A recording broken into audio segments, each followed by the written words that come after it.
Diễm xin chào cô chú, anh chị, các bạn và các em. Và mỗi dịp Trung thu, ngoài bánh dẻo và bánh nướng còn có thêm những loại bánh khác nữa, ví dụ như là bánh chao. Hồi nhỏ Diễm có được ăn thử nhưng mà thật ra Diễm không có thích lắm. Nhưng mà được anh Phi Hùng chia sẻ công thức cho Diễm đã làm thử và Diễm thấy bánh rất là ngon luôn. Bánh giòn tan và thơm, thật thơm, cách làm thì lại đơn giản nữa. Vì vậy Diễm muốn làm video chia sẻ liền.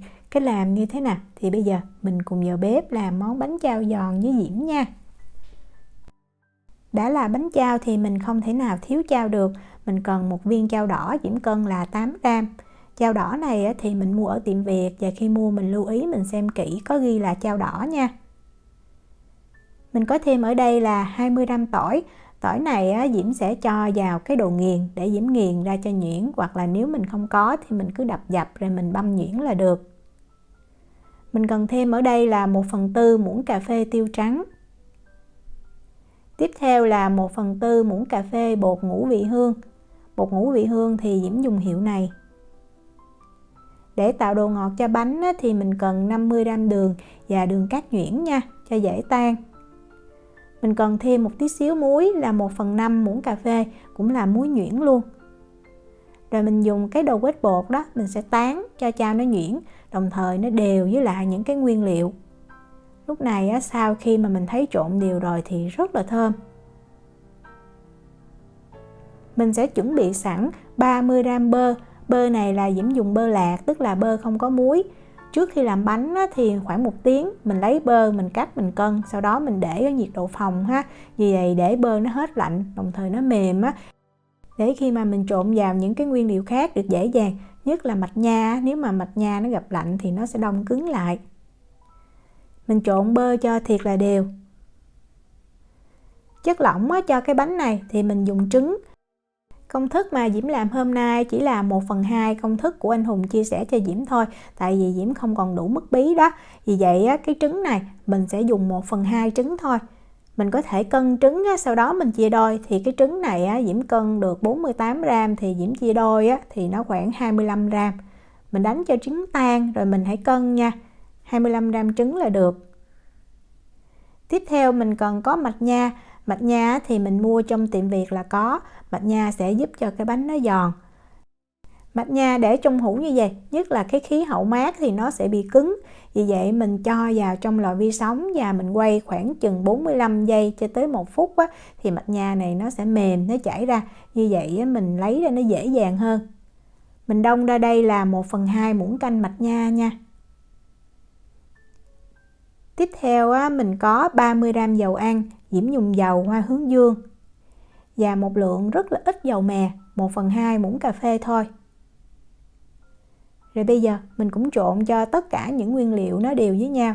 Như Diễm có chia sẻ hồi nãy đó, tất cả những nguyên liệu này đều nên ở nhiệt độ phòng hoặc ấm chút cũng được. Tại vì nếu mà nó lạnh thì mạch nha nó sẽ cứng lại, mình rất là khó trộn cho nó tan. Mình phải trộn cho mạch nha nó tan đều hết. Về bột thì mình cần 165g bột mì số 8 hay là bột bánh. Bột mì đa dụng cũng được, nhưng mà bột mì số 8 sẽ làm cho cái bánh nó giòn tan luôn. Mình cho bột mì vào trong một cái rây. Để tạo độ nở xốp cho bánh thì mình cần 1/2 muỗng cà phê bột nổi. Diễm cân được 2g. Bột nổi thì Diễm dùng hiệu này. Bột nổi mình cũng cho vào chung với lại bột mì luôn. Và để tạo cái độ giòn xốp và giòn thiệt là lâu cho bánh thì mình cần thêm 1/8 muỗng cà phê bột khai. Bột khai thì ở Na Uy mình mua rất là dễ, vào trong siêu thị là có. Còn nếu mà mình không có bột khai thì mình bỏ qua cũng được nha. Tại vì mình làm cho gia đình thì như vậy cũng đủ giòn ngon rồi. Còn nếu mà mình kinh doanh thì mình nên có thêm bột khai, nó sẽ giữ cho cái bánh giòn lâu hơn. Bột khai này mình cũng cho vào chung với lại bột mì và bột nổi luôn. Rồi bây giờ mình rây bột lại cho đều nha.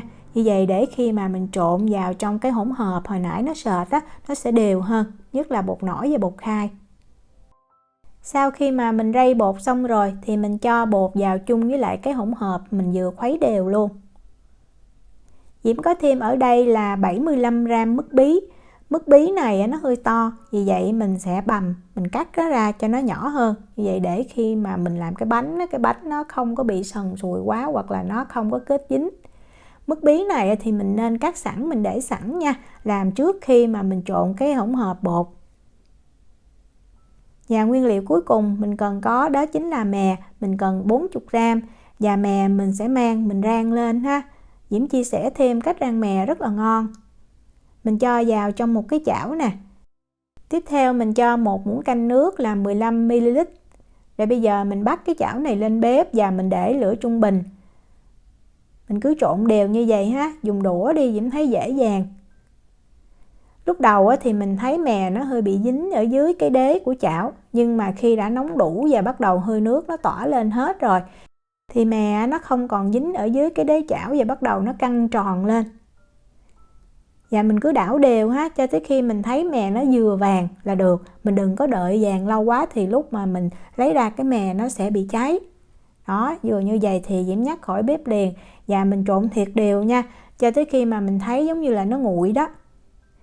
Và mè này cũng vậy, mình sẽ rang trước rồi mình mới đi trộn hỗn hợp bánh nha. Để rang trước như vậy cho mè nó nguội chút đó. Đó, mình thấy hạt mè nó vàng và cái này nó giòn và rất là thơm luôn. Cho mứt bí nè và mè vào chung với lại cái hỗn hợp bột. Đeo bao tay vào, bây giờ mình sẽ trộn bột nha. Đó, mình cứ xoay theo một chiều như vậy để cho mứt bí nè, mè và bột nó đều, rồi mình mới đảo cái phần chất lỏng ở bên dưới lên.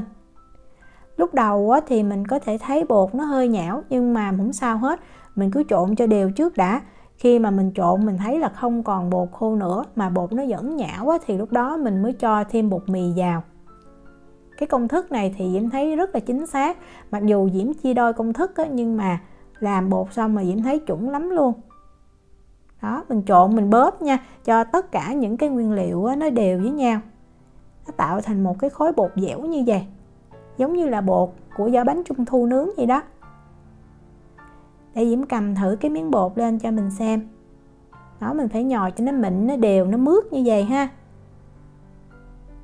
Cầm miếng bột lên đó, mình thấy là mình bóp là mình thấy miếng bột mướt lắm luôn.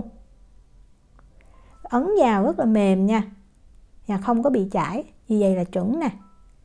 Mình sẽ mang bột này mình đi tạo hình liền luôn. Mỗi cái bánh là 25g bột. Mình cân cho nó chính xác ha. Mình sẽ xe cái viên bột này cho tròn. Và Diễm có thử hai cách tạo hình đó. Cách thứ nhất là mình sẽ xe tròn, sau đó mình dùng cái lòng bàn tay của mình mình ấn cho cái miếng bột nó dẹp. Như vậy thì Diễm thấy miếng bột nó không có được tròn và nó cũng không đều nữa. Cách thứ hai là mình sẽ xe cái viên bột cho tròn, sau đó mình để lên cái dĩ nướng luôn. Và mình dùng cái mu bàn tay của mình đó nha, cái mu bàn tay mình ấn. Đầu tiên mình ấn cho nó vừa dẹp thôi, để mình dễ chỉnh cho nó tròn đó. Rồi sau đó mình cứ dùng cái mu bàn tay của mình nè, mình ấn cho cái miếng bột nó to hơn. Thì cái đường kính của cái bánh này Diễm thấy nó từ 7 cho tới 8cm, với cái miếng bột 25g thì là vừa nhất. Đó, mình cứ dùng cái mu bàn tay mình ấn thôi, vậy nó rất là dễ dàng và nó đều nữa. Một cái dĩ nướng vậy cái lò nướng của Diễm là 76 lít thì Diễm thấy mình nướng được 9 bánh. Vậy công thức này mình chia làm 2 dĩ nướng như vậy. Và mình sẽ đi làm nóng cái lò nướng trước nha. Khi mà lò nướng nóng đủ rồi thì mình mới cho bánh vào mình nướng. Cái bánh mà tạo hình xong thì mình cứ để bên ngoài mình đợi, không có sao hết. Mình đặt cái dĩ nướng ở rãnh giữa của lò nè. Và nướng bánh này mình sẽ nướng nhiệt có quạt nha. Nhiệt độ là 170 độ C, 338 độ F trong khoảng thời gian từ 15 cho tới 17 phút. Nướng được 15 phút thì mình nên canh. Mình thấy bánh nó vừa vàng là mình lấy ra khỏi lò nướng được. Nếu mà mình nướng lâu quá thì giống như nó hơi cháy, cái vị bánh nó có thể dễ bị đắng. Đó, cái này là Diễm nướng được 15 phút nè. Rồi mình cho tiếp cái dĩa bánh thứ hai vào mình nướng luôn nha. Bánh nướng đạt là mình thấy nó có cái độ vàng và mình rờ trên ngay giữa bánh mình thấy nó cứng rồi chứ không có mềm ha. Mình sẽ để bánh ra một cái dĩ có rãnh như vậy để bánh nó không có bị động hơi, giúp cho cái bánh nó giòn và nó giòn lâu hơn. Lúc này rất là thơm luôn, nướng cái bánh này mà nhà Diễm nó thơm lắm. Đó, đây là 18 cái bánh mà Diễm đã nướng xong rồi. Khi mà bánh nguội thì mình cứ mang mình cất vào trong hộp hoặc là trong túi. Nếu mà có gói hút ẩm thì mình cho vào sẽ giữ được cái bánh giòn rất là lâu. Đó, để Diễm quay gần cho mình xem. Bên dưới nướng như vậy là vừa vàng đẹp luôn. và mình gõ thử mình thấy rất là giòn, và kiểu là giòn tan chứ không phải giòn cứng nha. Diễm chúc cô chú, anh chị, các bạn và các em làm được bánh chao giòn thiệt là ngon. Nếu mà có thắc mắc gì thì cứ để lại lời nhắn hoặc là gửi tin nhắn cho Diễm. Diễm cảm ơn sự quan tâm theo dõi video rất là nhiều. Hẹn gặp lại trong những video tiếp theo. Chào tạm biệt.